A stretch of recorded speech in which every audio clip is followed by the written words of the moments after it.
Pohon setinggi 15 meter di Kelurahan Takatidung, Polewali Mandar ini tumbang setelah diterjang angin kencang.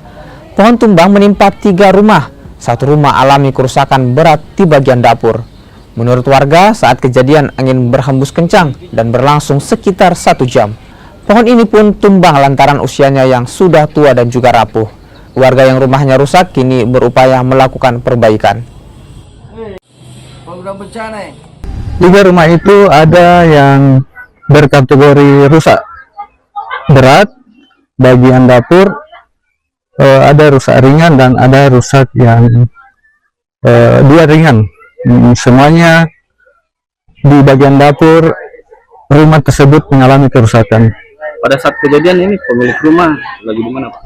Pemilik rumah ada yang sementara berada di dalam rumah dan ada juga yang kebetulan cari aman, cari tempat-tempat di luar rumah.